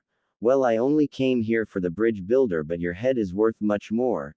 Zabuza started going through hand seals, Kurigakure no Jutsu, hidden mist technique. The air suddenly became clouded with thick mist. 8 choices: liver, lungs, spine, clavicle vein, neck vein, brain, kidneys, or heart. Which one should I go after? Zabuza's voice echoed through the mist, making all the genin shiver in fear. Sasuke was shaking under the pressure in the air. Is this what a Jounin battle is like? It's too much, I'd rather just end this now. Sasuke started to raise his kunai but was stopped at the sound of Naruto's voice. Calm down, Sasuke, I won't let any of you die. Sasuke slowly nodded. Really, we'll see about that, Zabuza said as he appeared behind all the genins preparing to strike down Tazuna. First the bridge builder, Zabuza swung to hit Tazuna with his giant blade but was stopped by Naruto, who had blocked the blade with his own kunai.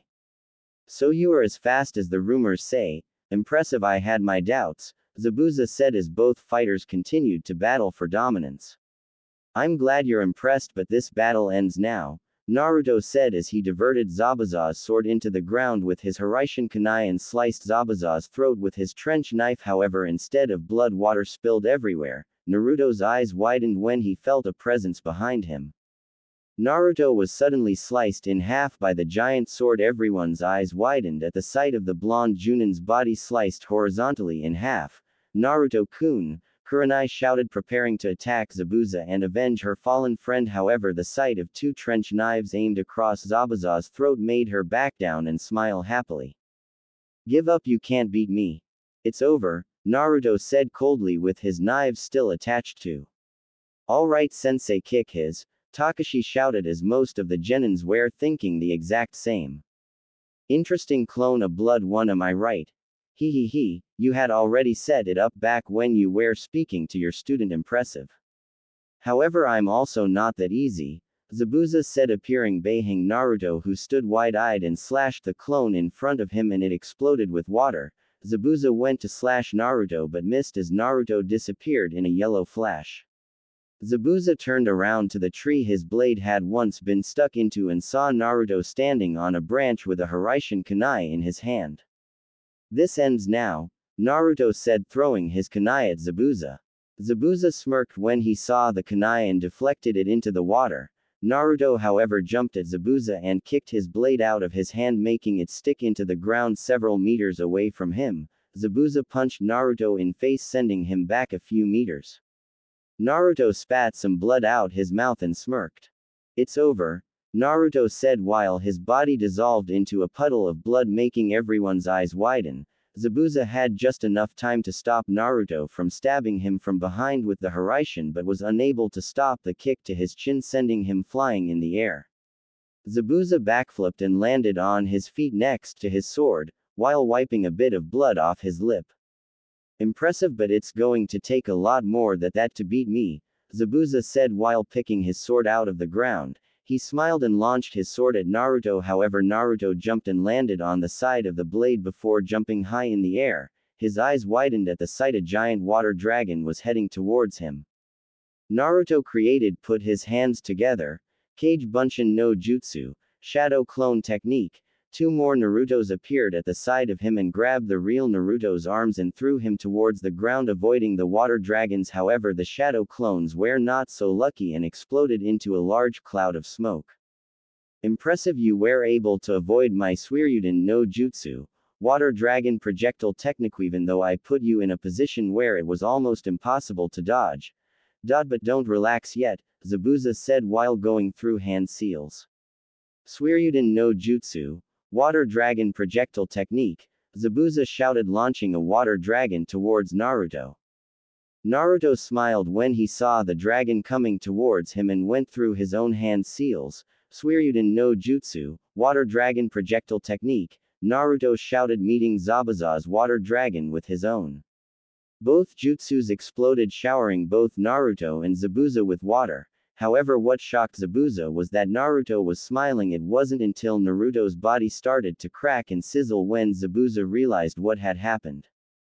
Naruto's body exploded in a mass of electric bolts, making everyone's eyes widen. The electric current spread through the water faster than anyone could see. Raiden Kage Bunshin no Jutsu, Lightning Element Shadow Clone Technique. Bastard, he must have set up the Bunshin after the jutsus collided. Zabuza thought as he saw the electric current coming towards. He was about to jump in the air until he saw Naruto hovering above him, preparing to land a finishing blow. Zabuza sliced his sword up in the air, slicing Naruto in half, but became immediately fearful when he saw Naruto's body explode with water showering him again. Zabuza suddenly started screaming out in pain as his body was fried by the electric currents and the smell of burning flesh could be smelt for miles. After the currents flowing through Zabuza's body had stopped, Zabuza's body was still sizzling and smoke was coming from his body. His body was shaking and looked like it was ready to collapse any second. Naruto dropped out of a tree near the Konoha group and Tazuna. He stared at Zabuza, panting slightly. Thank God that's over. I nearly had to release my seal to beat him. Thank you, Aniki, for teaching me those bunshins. The rest of the group just stared at Naruto, amazed over the fact he was so strong. Naruto-kun, you held back a lot. Just how strong are you? Kurenai thought. She had known Naruto was strong, but to go one-on-one with a swordsman of the mist and wind, that was feat itself, but to be also holding back. Naruto pulled out his trench knives again and began to walk towards Zabuza, whose body was still fried, but before Naruto had reached him, 3 senbons stuck into Zabuza's neck, knocking him to the ground. A figure appeared from out of the trees. The person wore a mask, a light blue clothes, a hunter ninja. Naruto and Kurenai thought. Thank you for your assistance. I have been tracking Zabuza for a while now. Goodbye, the hunter nin said, vanishing by Shunshin with Zabuza. Naruto's eyes narrowed slightly but turned around and smiled. Told you I wasn't going to let any of you die.